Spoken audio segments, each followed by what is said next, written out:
अस्सलाम वालेकुम, नमस्कार साथियों, कैसे हो आप लोग। उम्मीद है आप सब लोग खैरियत से होंगे। दोस्तों, आप देख रहे हो आपका अपना चैनल हॉरर का नशा, जहां आपको सच्ची और डरावनी कहानियां सुनने को मिलती हैं। अगर आपको ऐसी कहानियां अच्छी लगती हैं तो चैनल को सब्सक्राइब करें, वीडियो को लाइक करें और शेयर करें। साथ ही साथ बेल आइकन भी दबा दें, जिससे मेरी हर आने वाली वीडियो की नोटिफिकेशन आप तक पहुंच सके। दोस्तों, ये जो हिल स्टेशन होते हैं, शिमला, मसूरी, नैनीताल, ये सब घूमने के लिए बहुत अच्छा है। लेकिन यहाँ जितने खूबसूरत जगह है ये, और उससे ज़्यादा ही ख़तरनाक जगह भी है हर तरीके से। तो दोस्तों, चलते हैं आज की कहानी की तरफ। दोस्तों, ये कहानी एक फैमिली की है जिसमें 4 लोग हैं, माता पिता और उनके 2 बेटे, जिनकी उम्र 19 साल और 17 साल है। इनके पिता एक दिन शिमला घूमने का प्रोग्राम बनाते हैं, पर ये मेन टाउन में न रुककर शहर के बाहर एक गेस्ट हाउस बुक कराते हैं, जिसके पीछे इनकी सोच थी कि नेचर के करीब रहेंगे। गेस्ट हाउस में अधिकतर काम लकड़ी से किया हुआ था। एक लंबी सी गैलरी थी जिसके दोनों तरफ कमरे बने हुए थे। इन्होंने 2 रूम बुक किए थे, एक रूम बच्चों के लिए और दूसरा खुद के लिए, यानी माँ बाप के लिए। इनके अलावा इस गेस्ट हाउस में एक फैमिली और रुकी हुई थी और बाकी रूम खाली पड़े हुए थे। जिस तरफ रूम इन्हें मिले हुए थे, उसी तरफ गैलरी में आगे एक वाटर कूलर रखा था पानी पीने के लिए, और वाटर कूलर के पास एक रूम और था। ये लोग गेस्ट हाउस पहुंचे, अपने अपने कमरे में कुछ देर आराम किया। दोनों भाई एक कमरे में थे, जिसमें एक का नाम अक्षांश था। अक्षांश अपने भाई से बोलता है, मैं थोड़ा फ्रेश वगैरह हो लेता हूँ, फिर खाना खाने चलेंगे। जैसे ही वो बाथरूम में घुसा, तभी लाइट चली गई। वो नहा धोकर बाहर निकला तो उसका भाई भी अंधेरी की वजह से बाहर जा चुका था। इसका भाई और माँ बाप और जो फैमिली यहाँ रुकी हुई थी, ये सब होटल के लॉन में पहुंच गए थे। अब होटल में अक्षांश अकेला था। इसने भी अपने कपड़े निकाले, उन्हें पहनकर ये भी बाहर की तरफ जाने के लिए रूम से बाहर निकला। जब ये रूम का दरवाज़ा बंद कर रहा था तो इसे ऐसा लगा कि वाटर कूलर के पास कोई खड़ा है। उसने अपना चेहरा घुमाया। उसने वापस जब वाटर कूलर की तरफ देखा तो वहाँ कोई नहीं था। जो भी परछाई उसे दिखी थी वो गायब हो चुकी थी। उसे लगा होगा कोई, वैसे ही होटल का घूमते फिरते रहते हैं। वो लॉन में गया, माँ बाप के पास बैठा। कुछ देर में लाइट आ गई। ये लोग खाना वगैरह खाकर अपने अपने रूम में सोने चले गए। उस रात सब ठीक रहा, कोई भी परेशानी नहीं हुई। फिर अगले दिन ये लोग शिमला घूमते रहे। फिर वापस शाम को गेस्ट हाउस वापस आए। खाना वगैरह खा पी कर करीब 9 बजे ये लोग अपने रूम में आ गए। ये दोनों भाई अपने रूम में थे। इसका भाई थक गया था तो वो सो गया, और अक्षांश 1 बजे तक मैच देखता रहा। फिर इसने मोबाइल में टाइम देखा, 1 बज चुका था, तो इसने सोने का मन बनाया। उसने पानी की बोतल उठाई पानी पीने के लिए, तो उसमें पानी नहीं था। वहाँ और कोई पानी का सोर्स भी नहीं था, बस वाटर कूलर से पानी भरकर लाना था। तो वो उठा और उठ के वाटर कूलर के पास पहुंचा और पानी भरना शुरू किया। वो हल्की हल्की नींद के सुरूर में था। पानी भरकर वो रूम की तरफ मुड़ा। 1-2 कदम आगे जैसे ही चला, पीछे से वाटर कूलर से पानी गिरने की आवाज़ आई। उसने देखा पानी कैसे चालू हो गया, मैंने तो बंद कर दिया था। जैसे ही वो पानी का नल बंद करने गया, उसको किसी के गाने की आवाज़ आई, जैसे कोई औरत गाना गा रही हो, और ये गाने की आवाज़ वाटर कूलर के पास वाले रूम से आ रही थी। बाहर से वो रूम लॉक था, उसमें ताला लगा हुआ था। उसने दरवाजे पे कान लगाकर सुना तो उसे कंफर्म हो गया कि आवाज़ इसी रूम से आ रही है। उसको थोड़ा अजीब लगा। उसे लगा जैसे अंदर किसी का मोबाइल रह गया होगा जो बज रहा है। वो उसे नज़रअंदाज करके अपने रूम की तरफ बढ़ा। तभी अचानक वाटर कूलर का नल फिर चालू हो गया। इस बार वो डर गया, और जैसे ही वो नल बंद करने गया, उसे वहाँ एक औरत खड़ी दिखी। उस औरत का अजीब सा चेहरा था। उसे देखकर वो एकदम रुक गया। वो बहुत तेज चिल्लाता हुआ भागा। वो जब भाग रहा था तो उसे पीछे से उस औरत के हंसने की आवाज आ रही थी। ये सीधा अपने माँ बाप के दरवाजे के पास पहुंचा और दरवाजा जोर जोर से खटखटाना शुरू किया। उधर उसके हंसने की आवाज और तेज होती जा रही थी। जैसे ही उसके पापा ने दरवाजा खोला, एकदम सब शांत हो गया। हंसने की आवाज भी बंद हो गई। उसके पापा ने पूछा क्या हुआ, तो वो घबराई आवाज में बताता है कि पापा मैं पानी लेने गया था तो नल खुद दोबारा चालू हो गया, मैंने दोबारा बंद किया तो फिर चालू हो गया, मैं फिर बंद करने गया तो वहां एक औरत खड़ी थी जिसका चेहरा भयानक सा था। उसके पापा बोले क्या पागल हो गया है, इतना बड़ा होकर डरता है, चल मुझे दिखा क्या है, कहाँ है। वाटर कूलर के पास जाते हैं और अक्षांश से कहते हैं दिखा कौन सा नल खुला है, बता कौन सी औरत है, क्या इस कमरे में गाने की आवाज आई थी। वो ताला खींचते हुए कहते हैं देख ये तो बंद है, दरवाजा खटखटाया, कोई है, अंदर कोई आवाज नहीं आई। उसके पापा बोले बेटा तू सपने देख रहा है, जाकर सो जा। वो जाकर अपने भाई के पास लेट गया। उसे नींद नहीं आ रही थी। उसने सोचा पापा मेरी बात पर यकीन नहीं कर रहे हैं, कल मम्मी को बताऊंगा। यह सोचता सोचता वो सो जाता है। अगले दिन वो मम्मी को सारी बात बताता है तो उसकी मम्मी कहती है कि कोई बात नहीं, आज हम जब घूमने चलेंगे तो रास्ते में जो हनुमान जी का मंदिर है वहां से तेरे लिए धागा बनवा दूंगी। अब मंदिर जाकर इन्होंने एक धागा या तावीज बनवाकर अक्षांश को दिया। इसने गले में पहन लिया और इसमें थोड़ा कॉन्फिडेंट आया कि चलो अब ठीक है। अब फिर ये लोग घूम फिर के वापस आए और अपने कमरे में सोने चले गए। इसका भाई तो सो गया था और ये जागता रहा और इसे आज डर सा लग रहा था। इसके रूम के दरवाजे पर 4-5 चटकनियां लगी थी, वो छोटी छोटी कुंडियां जिसे चटकनी भी कहते हैं। रूम की सारी चटकनियां और कुंडी इसने बंद कर दी। इसको एक घबराहट थी कि कोई चीज जरूर मेरे पीछे है। वो रजाई अपने ऊपर डालकर दरवाजे की तरफ देखे जा रहा था। उसको महसूस हो रहा था कि दरवाजे से ही कुछ न कुछ होने वाला है। तभी अचानक एक एक करके दरवाजे की सारी चटकनी और कुंडी खुलना शुरू हो जाती हैं। वो नजर जमाए दरवाजे को देखे जा रहा था। एकदम झटके से दरवाजा खुलता है पर दरवाजे पर कोई नहीं था। ये जल्दी से अपने भाई को उठाता है, भाई जल्दी उठ। इसका भाई उठता है और पूछता है क्या हुआ, तो ये बताता है कि ये दरवाजा अपने आप खुल गया। वो कहता है पागल है क्या, दरवाजा अपने आप कैसे खुलेगा, तूने खोल दिया होगा या लॉक करना भूल गया होगा। वो कहता भाई मैंने चारों तरफ चारों चटकनी लगाई थी, मेरी आंखों के सामने चारों अपने आप खुली हैं। इसका भाई उठता है और सारी चटकनी दोबारा बंद करता है और उससे कहता है अब सो जा, और इसका भाई फिर सो जाता है।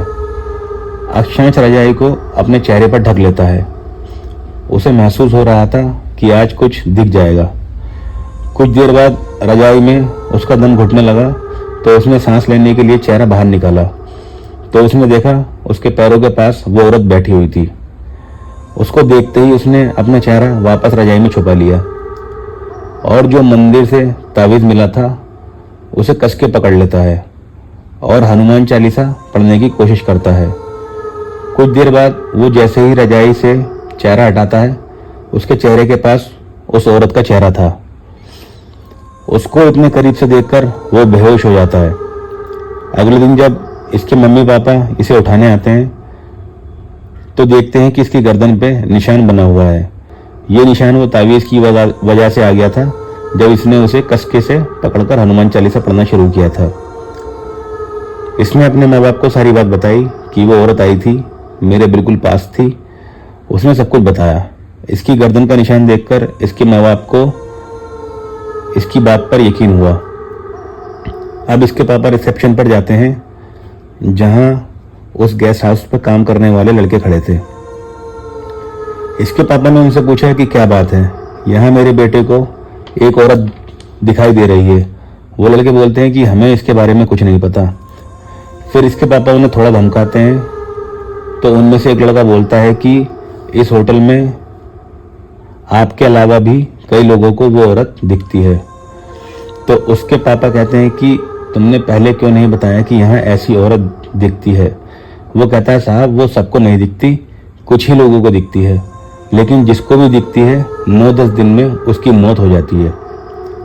उसके पापा उस लड़के को एक थप्पड़ मारते हैं और कहते हैं तुम लोगों की जिंदगी से खेल रहे हो, पहले ही क्यों नहीं बताते यहाँ ऐसी औरत है। वो लड़का कहता है साहब मुझे क्या पता था कि वो औरत आपको दिख जाएगी। आज से पहले 4-5 लोगों को दिखी है और 8-9 दिन में उनकी मौत हो चुकी है। हमें हमारे मालिक ने ये सब बताने को मना किया है। अब वो आपके लड़के को दिखी है, आप उसका ध्यान रखो। ये लोग अपना सामान वगैरह लेकर अपने घर वापस आ जाते हैं और सोचते हैं कि चलो वो तो वहीं रह गई, पर ये इनकी गलतफहमी थी। ये लोग अपने घर आकर सोए। कुछ देर बाद अक्षांश की आंख खुली तो उसने देखा उसके सामने वो औरत खड़ी हुई है। उसे देखकर वो बहुत जोर से चिल्लाता है। उसकी चीख सुनकर उसका भाई, मम्मी, पापा तीनों आ जाते हैं और पूछते हैं क्या हुआ। वो बताता है कि वही औरत मुझे फिर दिखाई दी है। अब सब परेशान हो जाते हैं कि वो औरत यहाँ तक आ चुकी है और अब 3 दिन हो चुके हैं। अब इनके पास 4-5 दिन बचे हैं। ये लोग परेशान हो गए कि क्या किया जाए। ये लोग किसी अच्छे पंडित को जानते थे। इन्होंने पंडित जी को फ़ोन करके सारी बात बताई।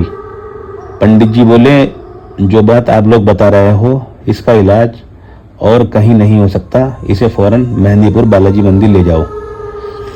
तो ये लोग अक्षांश को लेकर मेहंदीपुर बालाजी मंदिर की तरफ चल देते हैं। इनके घर से मंदिर पहुंचने में 2 दिन लगे। इन 2 दिनों के बीच वो औरत अक्षांश को बार बार दिखाई देती रही और उसको बताती थी कि 2 दिन बचे हैं तेरे पास, 2 दिन बाद मैं तुझे लेकर चली जाऊंगी। अब ये लोग मंदिर पहुंच गए। वहां पहुंचते पहुंचते रात के 10 बज चुके थे। अब इनको किसी तरह रात गुजारनी थी। अब ये लोग किसी न किसी से पूछताछ करके एक पंडित जी से मिले। वो पंडित जी बोले मैं ज़्यादा तो कुछ नहीं कर पाऊंगा, मैं एक रक्षा सूत्र दे दूंगा, आज रात इसकी रक्षा हो जाएगी और सुबह मंदिर खुलते ही आप इसे मंदिर ले जाना।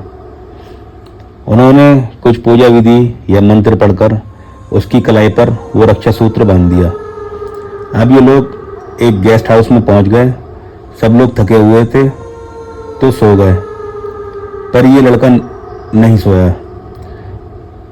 वो इसे इसी कमरे में फिर खड़ी दिखी और आज बहुत ज़्यादा गुस्से में थी, पर वो आज इसके पास नहीं आ पा रही थी। इसने अपनी मम्मी पापा को बताया कि वो यहीं है, पर इसके अलावा वो किसी को दिखाई नहीं दे रही थी और इसके बेड के चारों तरफ चक्कर काटे जा रही थी।